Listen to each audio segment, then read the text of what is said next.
Lagi-lagi kita bahas masalah amalan. Amalan supaya hutang cepat lunas.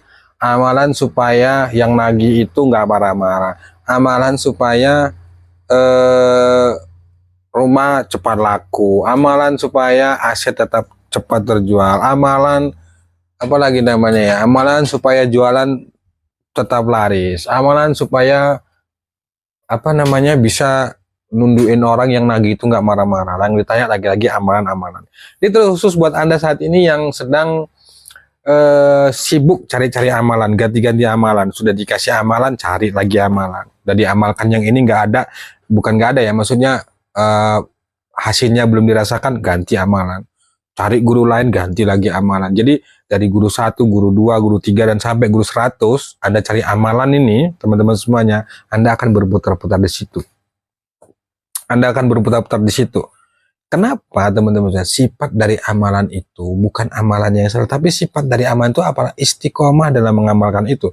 Biar Anda sedikit mengamalkannya, kalau Anda istiqomah itu jauh lebih baik dibanding Anda banyak amalannya tapi Anda ngamalnya cuma 1 hari, 2 hari, 3 hari. Apalagi seperti saya katakan tadi, Anda sibuk ganti-ganti amalan. Kalau itu selalu yang Anda lakukan, maka Anda akan muter-muter sendiri. Ingat bos, semuanya itu bukan serta-merta hanya pada amalan, tapi juga sangat berpengaruh pada pola pikirmu, pada pikiranmu. Makanya saya yakin pasti Anda ngalamin ini ya, ngalamin itu masih gini. Anda sedang ngamalin nih, Anda tahajud, Anda sholat, pokoknya Anda sudah beriado, banyak amal yang Anda kerjakan. Tapi karena pikiran Anda ini nggak Anda latih juga, dia kalah dengan mental block yang ada di pikiran Anda. Apa itu mental block? Mental block itu pikiran-pikiran negatif. Itu aja deh simpelnya. Apa aja contohnya? Takut, gelisah, khawatir, cemas yang berlebihan, takut akan masa depan, takut sesuatu hal yang belum terjadi. Akhirnya apa? Amalan-amalan yang sudah Anda kerjakan, Anda sangat mengamalkan tenang. Tapi di luar dari itu, misalnya Anda bekerja, aktivitas apalagi, hanya 3 hari lagi mau jatuh tempo, Anda belum ada persiapan sama sekali, belum ada uang segala macam, Anda udah ketakutan. Itu namanya takut pada sesuatu yang belum terjadi. Padahal sebenarnya belum tentu yang ketakutan kita pikirkan itu belum tentu terjadi. Tapi karena Anda sudah ketakutan kali, berpikirnya berlebihan ya. Kalau bahasa saya itu lebay. Nanti gimana ya, takut dimarahi, takut begini. Akhirnya apa? Anda down, Anda lemas, Anda gelisah, Anda takut, Anda nggak semangat, Anda down, Anda malas lagi beribadah, Anda malas lagi bangun tahajud. Itu yang terjadi. Akhirnya apa? Doa Anda sendiri yang Anda menghalangi. Udah bagus sih sebenarnya cara yang Anda lakukan. Anda bangun malam tahajud, Anda baca Quran, Anda sholawat, Anda pokoknya riado. Tapi secara nggak sadar Anda sendiri yang menghalangi doa itu. Anda udah minta Allah, ya Allah berikan jalan, ya Allah mudahkan rezeki, ya Allah lunasin utang. Gitu. Tapi di luar, ketika Anda selesai mengamalkan itu, keraguan Anda muncul. Kemudian Anda nggak yakin.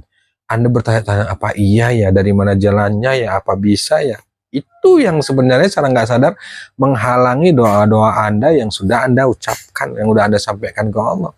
Padahal sebenarnya ketika seseorang itu sudah bilang, kalau ya Allah hamba mohon padamu, ya Allah, ya Rob, itu sebenarnya sudah berpeluang besar bahwa doa itu pasti dikabulin sama Allah. Hanya perkara waktu.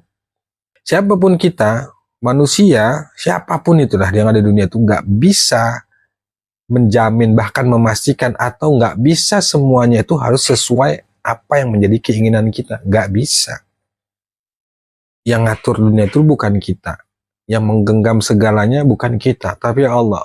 Silakan Anda berencana nanti mau buat gini, bisnis begini, caranya begini, nanti alasannya begini, ngomongnya begini, menghadapin orangnya, cara menawarkan rumahnya begini. Pokoknya rencana-rencana Anda itu sudah menurut Anda brilian. Bahkan cara-caranya yang nggak pernah dipakai orangnya, silakan berencana gitu. Tapi ingat bosku, ingat bahwa penentu akhirnya itu siapa? Allah. Tapi bukan berarti kita nggak boleh berencana. Tetap harus punya rencana, punya planning ke depan.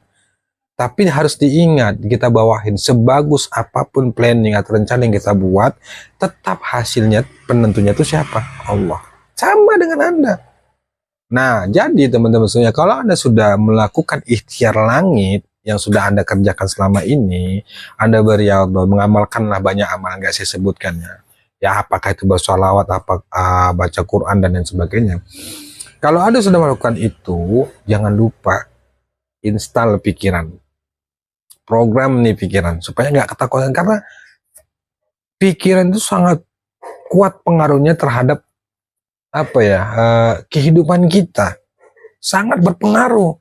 Ketakutan itu gini, mental block itu benar-benar sangat menghalangi impian-impian kita, termasuk menghalangi doa-doa kita itu, kecemasan yang berlebihan, ketakutan dan sebagainya. Nah intinya gini teman-teman ya, saya pesankan ya, jangan terlalu sibuk untuk gonta-ganti amalan, jangan sedikit amalan yang Anda kerjakan, Anda istiqomah itu jauh lebih baik dibanding banyak amalan. Ya cukup Anda ngamalin sholawat aja setiap hari. Habis sholat, baca sholawat. Jumlahnya terserah Anda bebas. Makin banyak, makin bagus. Atau Anda targetin dari 100 dari yang kecil dulu. Lama-lama banyak. Atau Anda bisa targetin 1000 kali. Itu aja Anda ambilin terus. Setiap habis selesai sholat, 5 waktu Anda baca sholawat. Apalagi selesai sholat tahajud, baca sholawat. Pokoknya semuanya sholawat. Dalam keaktifan Anda sehari-hari bersholawat. Itu jauh lebih bagus. Yang jadi masalah teman-teman semuanya, kadang-kadang kita kini secara nggak sadar itu memaksa Allah itu harus menurutin apa yang menjadi kehendak kita.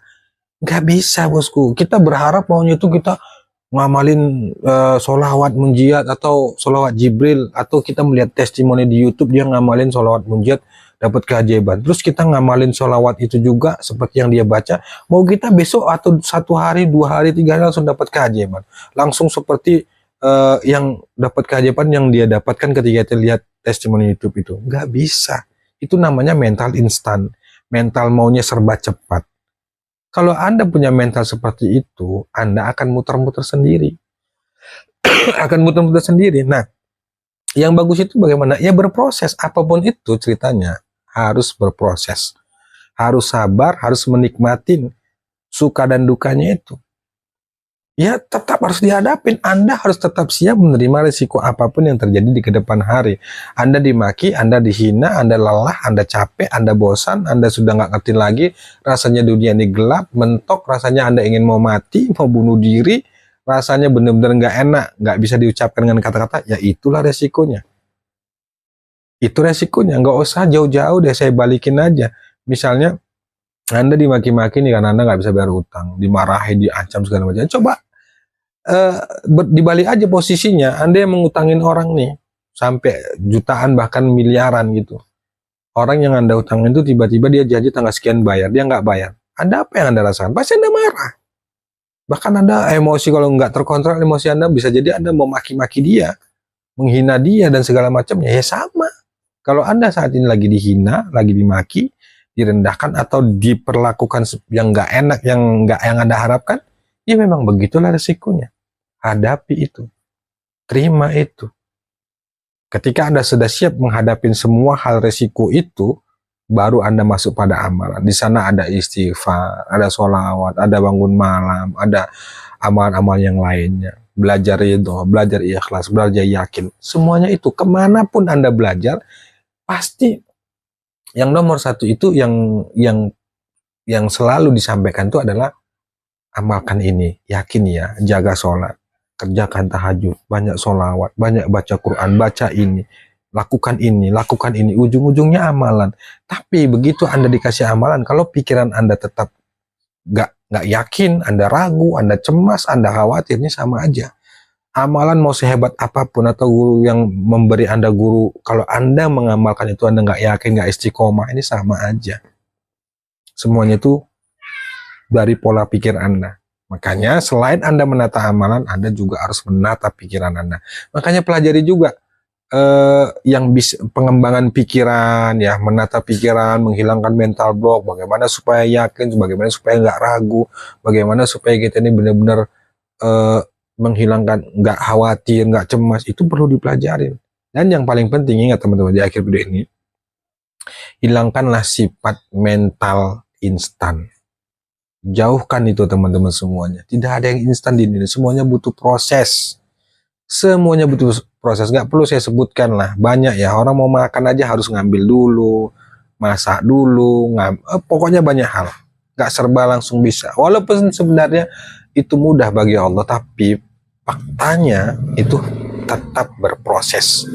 Anda bisa berlari, anak bayi itu nggak bisa langsung berlari, pasti sama aja kita dulu dari bayi nggak bisa apa-apa, tertatih-tatih, hingga akhirnya kita dewasa bisa berlari seperti sekarang ini. Ya begitu juga kehidupan ini. Dan yang paling penting ingat teman-teman semuanya, kita nggak akan pernah bisa memaksa. Semuanya itu harus sesuai dengan keinginan kita. Ingat, dunia ini bukan kita yang atur, tapi dunia ini Allah yang atur. Allah alam bisawab. Assalamualaikum warahmatullahi wabarakatuh.